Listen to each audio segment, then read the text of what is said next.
Sechet Megillah, traité Megillah, Daf Kaf Aleph, numéro 21, à la fin de la première ligne. La Arifat Aïgla, toute la journée est valable pour trancher la nuque de la génie. Sambre Debe Rabbi Yanaï, disent les sages de la maison d'études de Rabbi Yanaï, Kaparak Tivak Kodashim, parce qu'il est écrit à son sujet le terme d'expiation, comme pour les offrandes et sacrifices du temple, qu'on peut faire également uniquement dans la journée. Ou Taharat Metzora, pareil pour la purification du lépreux, disait la Mishnah, dit parce qu'il est écrit, dit la Gemara, Zot tiye Torah tametzora, verset dans Lévitique, ceci sera la loi du lépreux, Biyom Taorato, le jour de sa purification. Donc c'est marqué le jour. Toute la journée est valable pour la moisson du Romer, disait la Mishnah, etc. Parce qu'il y a un enseignement qui dit Ketzira Usfira Balayla. La moisson de l'orge pour l'offrande du Homer, ainsi que le compte du Homer s'est fait la nuit, Vaba'a Beyom, et apporter cette offrande, c'est dans la journée. Au lecteur Halavi Vevarim, et dit la Mishnah toute la nuit également pour faire brûler les graisses et les membres, dit-il, parce qu'il est écrit dans le verset dans Lévitique, Kol Alayla la Boker, toute la nuit jusqu'au matin. Zakla, d'abord je vais Beyom Kasher Kol Hayom. Donc la Mishnah disait, voici la règle. Quelque chose dont l'obligation religieuse est le jour, toute la journée est valable. Zakla la tuyemai. Qu'est-ce qu'on apprend de cette règle? La tuyé sidou bazichim, sidou bazichim. On va inclure, apporter les coupelles disposées sur les pains de proposition et enlever les coupelles et les pains de proposition. Ça peut se faire toute la journée du Shabbat. Donc Rabbi Yossé, et ça va comme Rabbi Yossé, les Tanya, parce qu'il m'a dit Rabbi Yossé, mais Rabbi Yossé dit, s'il est Ketaïshana Shaharit, s'il a enlevé la coupelle et les pains de proposition le matin, s'il est Hadasharvit, il a placé les nouvelles le soir, Un Bekarkloum, c'est pas grave. Alors comment on applique le verset qui dit que ça doit être devant l'Éternel tout le temps? Chez Yalin jour, c'est-à-dire qu'il ne doit pas y avoir une partie de la nuit où il n'y ait pas le pain. Mais si c'est une partie de la journée, ça ne dérange pas. D'abord, j'ai dit et la Mishnah disait que quelque chose dans l'obligation religieuse est la nuit, on peut le faire toute la nuit. La tuya maï, ça vient inclure quoi? La tuya chilat psachim, ça vient inclure manger le sacrifice pascal. Vedelo que Rabbi Lazar ben Azaria, et ça ne va pas avec la vie de Rabbi Lazar ben Azaria. Netanya, parce qu'il m'a été dit, le verset dit, ils mangeront la chair du sacrifice pascal cette nuit-là. Rabbi Lazar ben Azaria n'est marquant balayla azé, venema le'alan ve'avati beret mitzrayim balayla azé. Rabbi Lazar ben Azaria dit, il est écrit ici, cette nuit-là, il est écrit ailleurs, concernant la plaie des premiers-nés des Égyptiens, et je passerai dans la terre d'Égypte cette nuit-là. Balayla Khatson, la manière que là-bas, cette nuit-là, ça voulait dire jusqu'à la moitié de la nuit où a eu lieu cette plaie. De même ici, c'est jusqu'à la moitié de la nuit qu'on peut manger le sacrifice pascal. Maintenant, Mishnah suivant, dans le chapitre suivant. Koret Megillah, celui qui lit le rouleau d'Esther, on met le Vioché, peut le lire debout, on peut le lire assis. Krah Echad, Krawa Shnaim, Yatseu. Si une personne a lu, ou à deux, dans tous les cas, on les quitte. Mais comme chez Nahagou le Varer, dans les endroits où on a l'habitude de dire la bénédiction sur le rouleau d'Esther, il la dira, et dans les endroits où on a l'habitude de ne pas la dire, il ne la dira pas.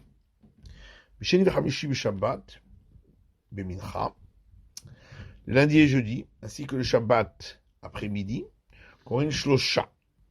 3 personnes sont appelées pour lire la Torah. Un Pochatin Mehen, Ven Mosifin Alehen.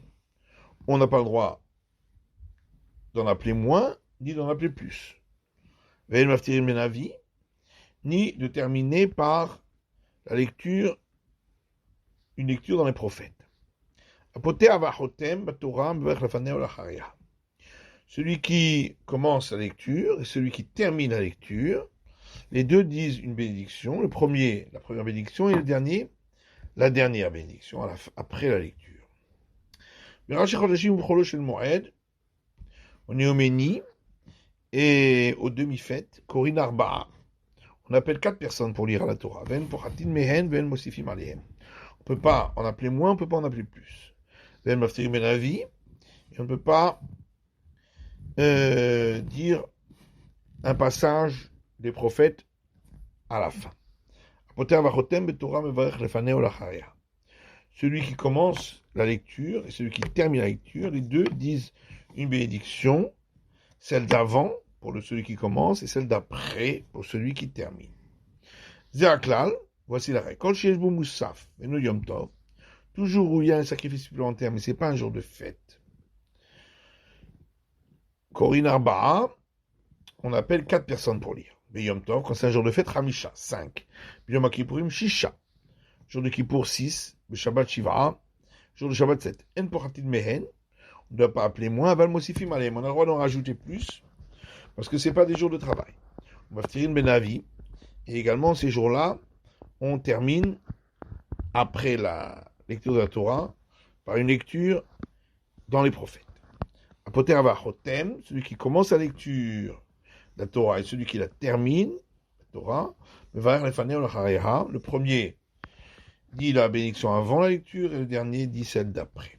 Gemara, Tana, ce n'est pas le cas pour la lecture de la Torah, ça ne peut pas être lu assis. Minan Emile, d'où sait-on? Amarabi Abaou, dit Rabbi Abaou d'Amakra, parce que le verset dit dans Deutéronome, Vata pour Amod Imadi. L'Éternel m'a dit à Moïse, à moi Moïse, et toi, ici, tiens-toi debout avec moi. Lorsque, pendant les 40 jours où il a reçu la Torah, Rabbi Abaou dit, si le verset n'avait pas été écrit ainsi, on n'aurait pas pu le dire. C'est comme si on disait que le samedi soit-il est resté debout. Or, ça n'existe pas de statue debout assis pour le samedi soit-il qui n'a pas de forme. Rabbi Abaou dit,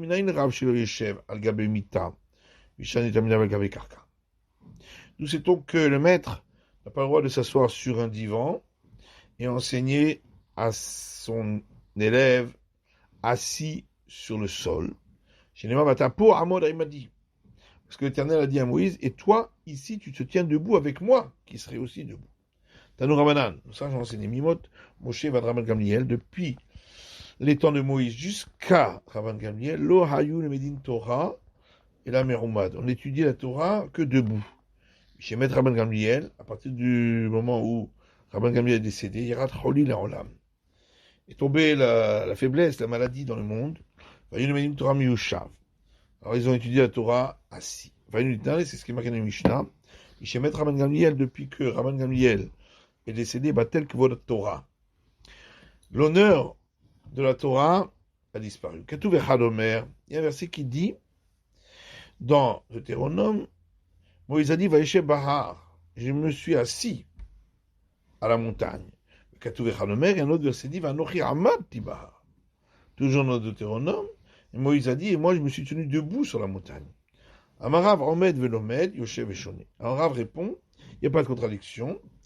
Quand il l'apprenait la première fois, il était debout. Quand il révisait, il était assis. Rabbi Chanina Amar, Rabbi Chanina dit, Lo Omed Velo Yoshev, n'était ni debout ni assis, mais entre les deux, il a shoché, qui était courbé. Rabbi Chanina Amar, En Yeshiva, il a le chant Akav.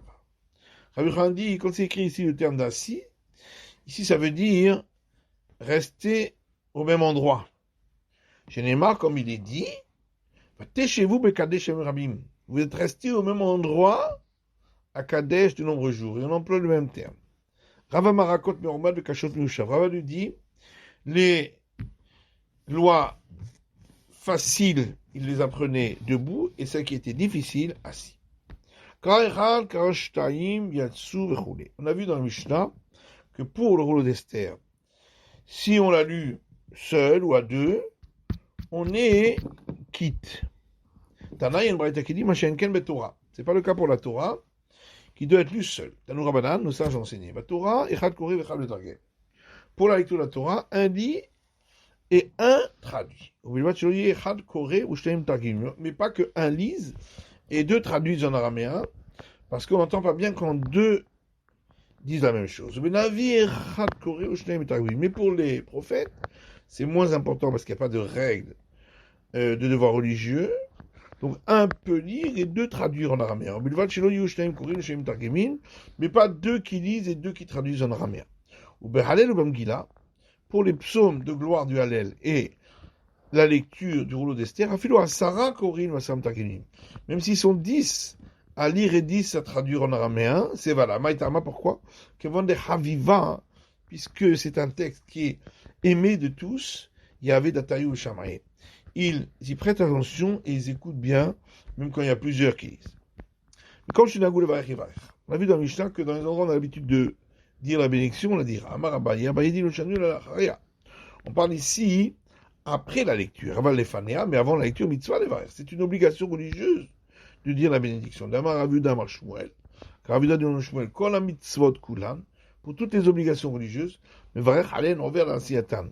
On doit dire une bénédiction avant de les accomplir. D'où voit-on que ce mot over qu'on a employé ici veut dire avant? Dit, le verset dit, verset dans Samuel. Achima a couru par le chemin de la vallée, et il est passé avant l'Éthiopien. Et on a employé le même terme que ici. Abayama, Abaye dit, Meacha, c'est de ce verset, Veu avar lifneem. Il est passé avant, devant eux. Et toujours le même terme. Veba et Tema, encore un autre verset, Meacha, donc d'ici. Vayavo malkam lifneem, Hashem rosham. Et le roi est passé avant, devant eux. Et l'Éternel à leur tête, et on emploie toujours le verset. Le même terme. Les Fanéamay Mevarer. Avant de lire le rouleau d'Esther, quelle bénédiction on fait? Rav Shechet Mikatrazia, Rav Shechet de Katrazia, Iklar les Kameh de Ravashi, est arrivé devant Ravashi ou Barich, et il a dit les bénédictions Manna. Donc 3 bénédictions, une sur la lecture du rouleau, une sur les miracles, et une sur avoir pu vivre cet instant. La Haré Amay Mevarer, et après la lecture, quelle bénédiction on fait? Baruch Hashem Elokeinu melech haolam. Béni sois-tu éternel, notre Dieu tout-puissant, roi du monde. Rav et Rivenu, qui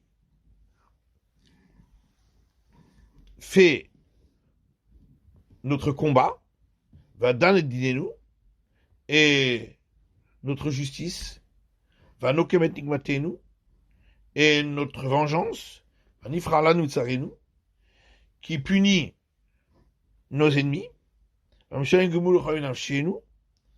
et qui rend l'appareil à tous ceux qui sont nos ennemis.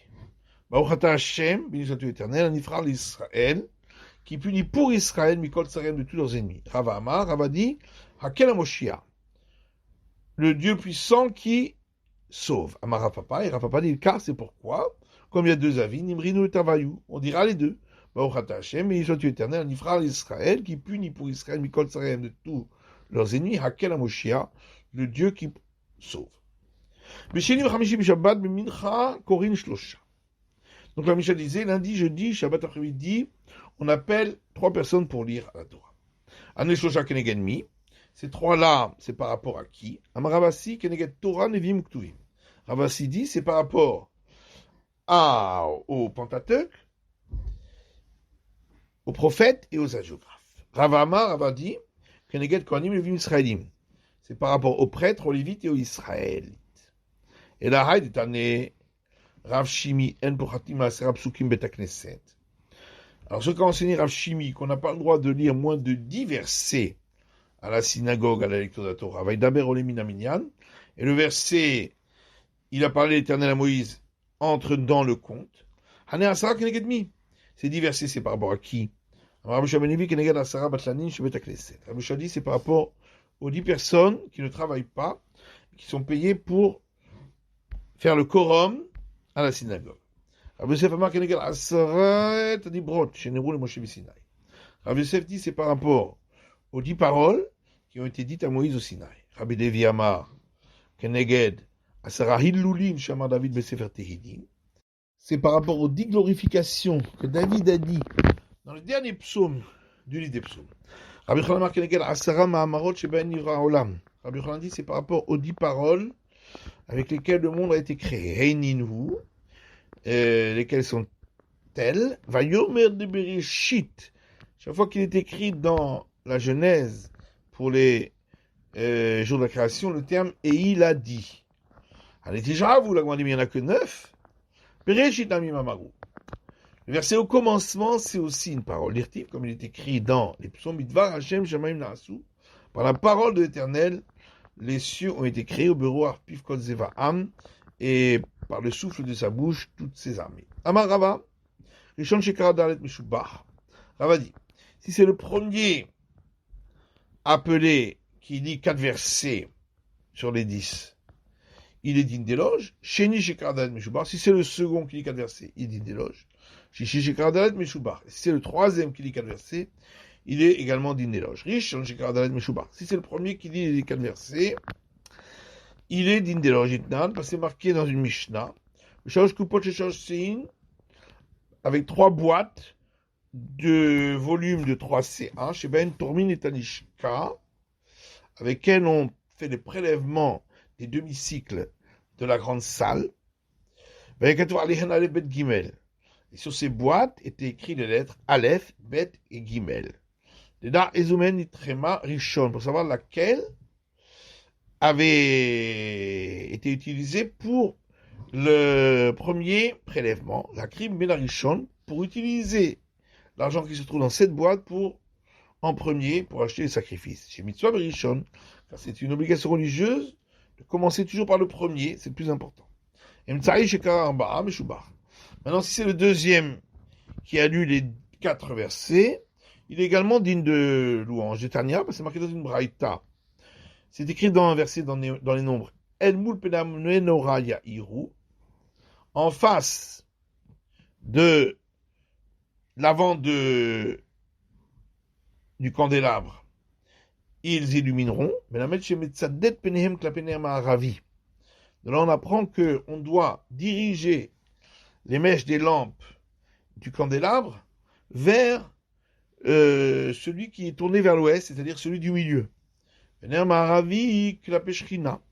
Car celui qui est tourné vers l'ouest, c'est-à-dire celui du milieu, est tourné vers la présence divine qui est dans le sein des saints à l'ouest. Et Rabbi Yochanan dit, de là nous voyons que celui du milieu, il est digne d'éloge en particulier. Et le dernier des lecteurs, s'il a lu les 4 versets, il est digne d'éloge également. Parce que nous avons une règle qui dit que nous devons nous élever dans la sainteté et pas descendre. Donc quand le dernier dit 4, les 4 versets, on s'élève. Papa, une fois est arrivé dans une synagogue d'Abi Goubar, le Karan Rishon, et c'est le premier qui a lu les 4 versets, les 2 autres 3. Chez Becher Rav Papa, et Rav Papa en a fait ses éloges. La Mishnah disait que on ne doit pas appeler moins des 3 en question, ni rajouter sur les 3 en question. Tana une braïta qui dit Aboter mevarech lefaneha. Celui qui commence la lecture, c'est lui qui dit la bénédiction avant la lecture. Vachotem, celui qui termine la lecture. Mevarech lachareha dit la bénédiction après la lecture. Vaïdna, et de nos jours, les koulou mevarech lefaneha lachareha, où tous ceux qui lisent la Torah disent une bénédiction avant la lecture et une après. Hanutama, voici la raison. Detakinu rabbanan gezera. Nos sages ont institué de faire ainsi, Mishuma Nichlasin, à cause de ceux qui arrivent en retard, Mishuma Yotzim, et de ceux qui partent en avance, qui pourraient les premiers ne pas avoir entendu la bénédiction avant la lecture, et les seconds, celle d'après, et croire que on ne dit pas ces bénédictions. On a dit dans le Mishnah que jour de Néoménie et de demi-fête, on appelle 4 pour la lecture. Barminé Oula Barav Merava. Oula Barav a demandé à Rava. Parchat Rosh Chodesh, le passage qu'on lit à la Néoménie. Comment on le dit? Voilà qu'il commence dans les nombres. Tzav et Bnei Israël v'marta alehem et korban ilachmi. Par le passage qui commence par le verset ordonne aux enfants d'Israël et tu leur diras d'apporter mon sacrifice, mon pain, quotidien, d'Avian Tmani Apsuke. Or, ce passage fait 8 versets. Et comment va-t-on faire? Si on appelle donc 2 pour lire chacun 3 versets, Pashulutre, il en restera 2 à la fin. Or, on ne laisse pas à la fin d'un passage moins de 3 versets.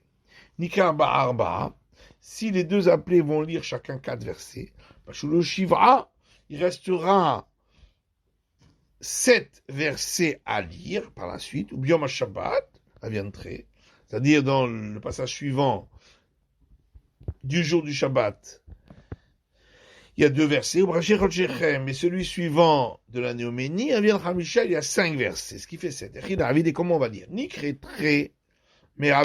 Si le premier, donc des 2 suivants, va lire 2 versets du passage du Shabbat et 1 du passage de la Néoménie, or nous avons une règle, on ne peut pas commencer un passage en lisant moins de 3 versets.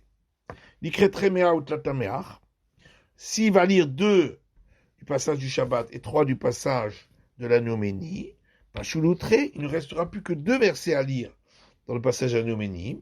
Or, on ne peut pas appeler quelqu'un que pour 2 versets. C'est la fin de l'étude du Daf Kaf Aleph de la feuille numéro 21.